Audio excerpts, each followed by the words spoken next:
안녕하십니까. 용수령의 엿장수 방송입니다. 오늘은 엎친 데 덮치는 격인 내우외환, 그리고 아내들의 절대 신공 내조지공, 늙었다고 무시하면 큰 코 다친다 노당익장에 대해서 재미지게 설명해 보도록 하겠습니다. 자, 첫 번째 고사성어는 내우외환이 되겠습니다.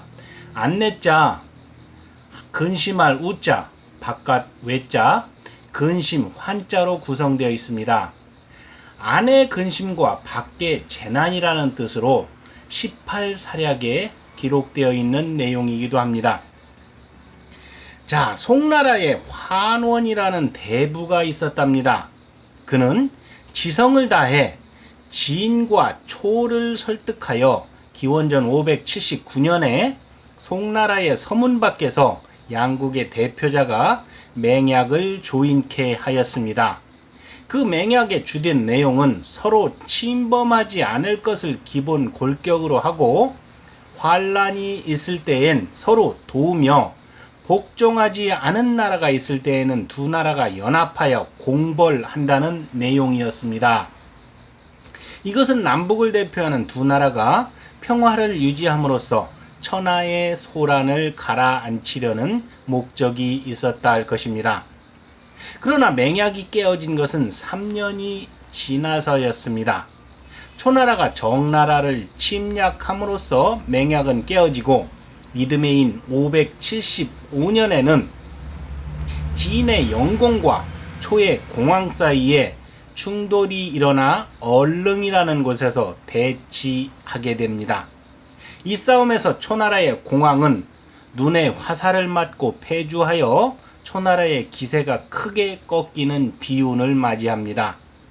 그런데 이보다 앞서 낙서라는 이는 진나라에 항거하는 정나라를 치기 위해 동원령을 내렸었습니다.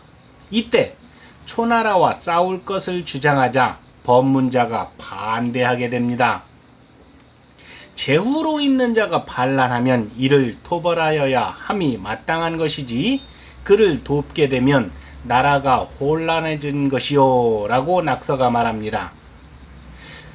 성인이라면 밖으로의 재난을 견딜 수 있겠지만 우리는 밖으로의 재난이 없으면 반드시 안으로 우환이 있을 것이요 그러니 그것을 어찌 견디겠소 하는 이러한 말로 인해서 내우외환이라는 이러한 고사성어가 생겼다고 할 수 있겠습니다. 자, 그림을 보면서 한번 살펴보도록 하겠습니다. 내우외환의 속뜻은 내부의 근심과 외부의 근심이 한꺼번에 닥치는 것을 의미하는 것으로 첩첩삼중, 점입가경, 설상가상, 엎친데 덮친격의 형세라 할 것입니다. 갈 길도 없지만 가도 가도 첩첩산중이니 막막한 심정을 표현하는 것이기도 하고 넘어졌는데 하필이면 코까지 깨지는 설상가상의 재수없음을 나타내기도 하는 것이라 할 수 있습니다. 또한 승객의 입장에서는 요금은 팍팍 올랐는데 여전히 불친절과 고올라 태우기 등 서비스의 질은 나아지지 않고 오히려 서비스의 질이 팍팍 내려간다는 것을 의미하기도 합니다. 그렇지만 수신제가 지국평천하하면 내우외환이 동시에 닥친다 하여도 그 정도는 현저히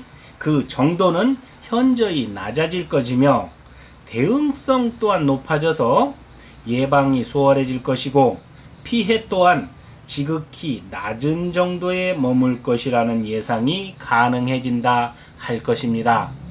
그러므로 항상 내부의 근심과 외부의 이러한 근심에 대해서 항상 준비하는 자세가 필요하다고 할 수 있겠습니다.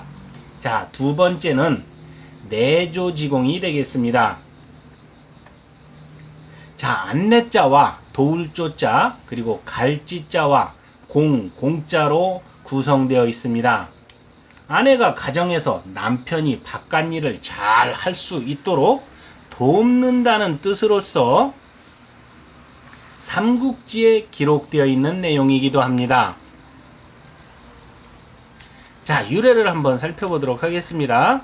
조조는 우리나라의 무제가 된 후 후계 문제로 한동안 고민했다 합니다. 맏아들인 조비로 할 것인가, 아니면 그 아우인 똑똑하고 문장이 뛰어난 조식으로 할 것인가, 그것이 문제였다 합니다. 결국 조비가 황태자로 정해졌는데, 조비가 황태자가 된 데에는 뒤에 황후가 된 곽씨의 도움이 컸다 합니다. 마누라를 아주 잘 얻은 것입니다. 큰아들인 조비가 말입니다. 조식이 형인 조비보다 똑똑한 데다 조조가 조식을 편애했기 때문에 곽씨가 여러가지 방책을 썼다는 것입니다. 조조가 무제로 등극했을 때 동공으로 들어온 곽씨는 군의 장관인 곽영의 딸이었다 합니다. 곽씨는 남달리 영특해서 곽영이 내 딸은 여자 중에 왕이다 하고 말해 일찍부터 여왕으로 불렸다고 합니다. 문제가 조비가 견우를 패하고 곽씨를 황후로 삼으려고 하자 중랑인 잔잠이 상소를 올려 말렸습니다. 옛날에 제왕이 세상을 잘 다스린 것은 재상과 같이 정사를 공식적으로 보좌한 사람이 있었을 뿐만 아니라 안에서 아내의 도움이 있었기 때문입니다. 즉 내조 지공이라 할 수 있겠습니다. 잔잠은 이어 곽씨를 황후로 세우는 것은 아랫사람이 윗사람을 누르는 것이어서 질서를 어지럽히게 되어 나라가 어려워지는 원인이 될 것이라고 간했지만 문제는 듣지 않았습니다. 황후가 된 곽씨는 뒤에 명제가 된 조예를 낳은 견우를 모함하여 죽여버립니다. 내궁의 법도와 황후의 인덕을 뜻하는 말로 시작된 내조란 내부에서 돕는다는 의미로 내덕의 공을 말하는데, 일반 시중에서는 내조의 공이라 하여 널리 아내의 가사를 잘 돌보아 밖의 일을 하는 남편이 집안일에 신경 쓰지 않도록 한다는 의미로 쓰여지고 있습니다. 자, 그 이미지를 보면서 다시 한번 뒤돌아보도록 하겠습니다. 몇 해 전에 남편 기살리는 최고의 방법을 선보인 드라마가 있었습니다. 내조의 여왕이 바로 그것이라고 할 수 있겠습니다. 내 마늘도 절대 신공인 내조지공을 익히기를 희망하지만 된장이고 젠장입니다. 이젠 날 샜습니다. 팔자련이 살 수밖에 없습니다. 아이고, 어차피 물릴 수도 없고 물려서도 안 되고 엇부려니 하고 살 수밖에 없습니다.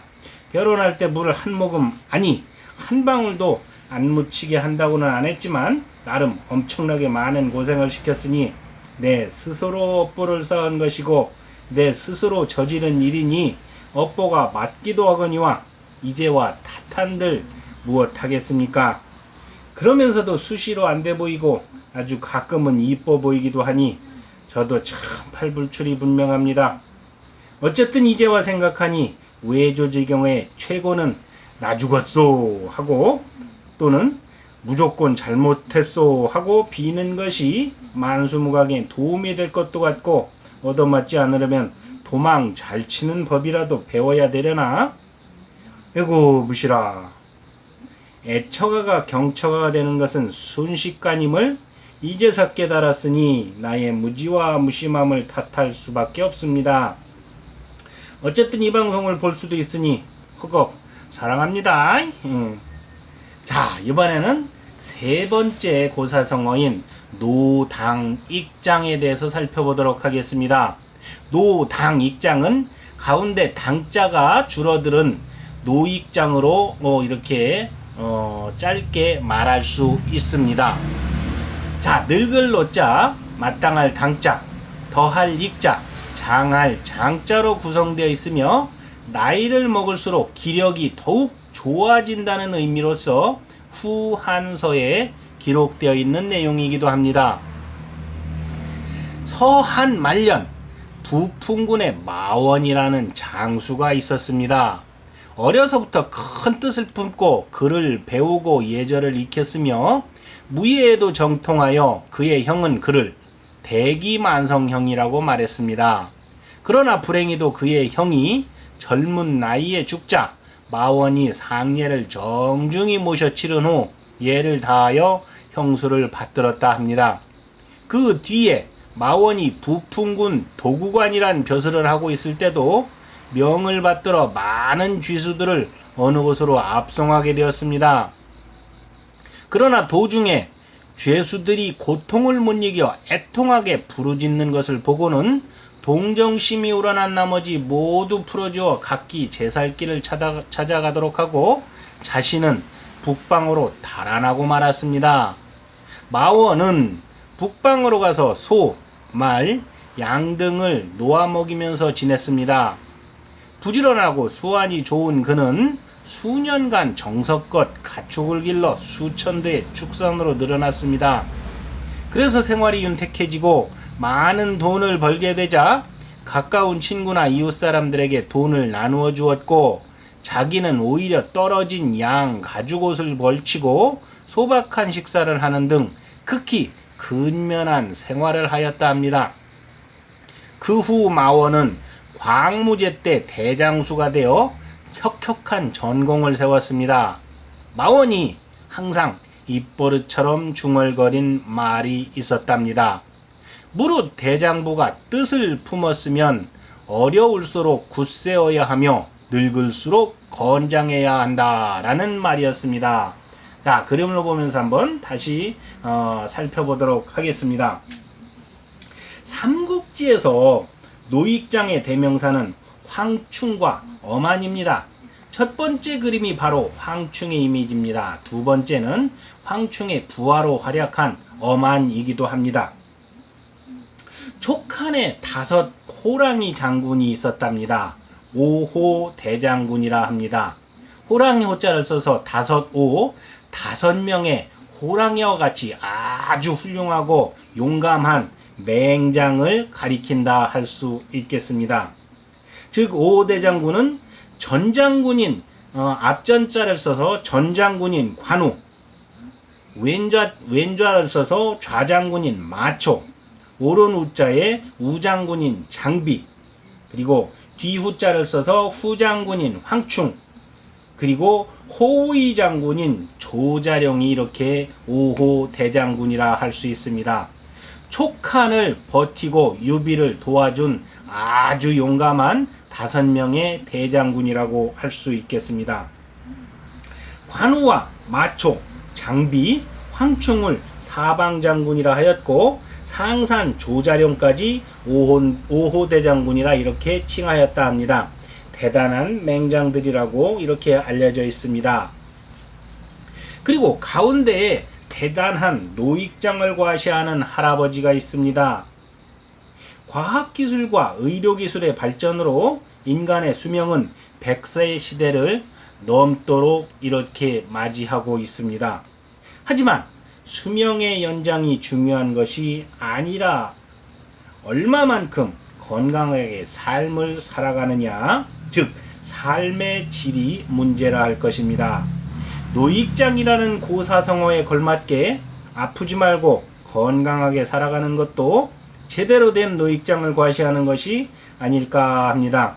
그러니 어르신들 건강하게 사시기 바랍니다. 그리고 제가 제일 좋아하는 야수형인 헐크는 늙어서도 노익장의 지존이 될 것이라고 굳게 믿습니다. 이상으로 오늘 용수령의 엿장수 방송을 마칩니다. 저는 용용드래곤 용수령입니다. 다음 시간에 뵙도록 하겠습니다. 감사합니다.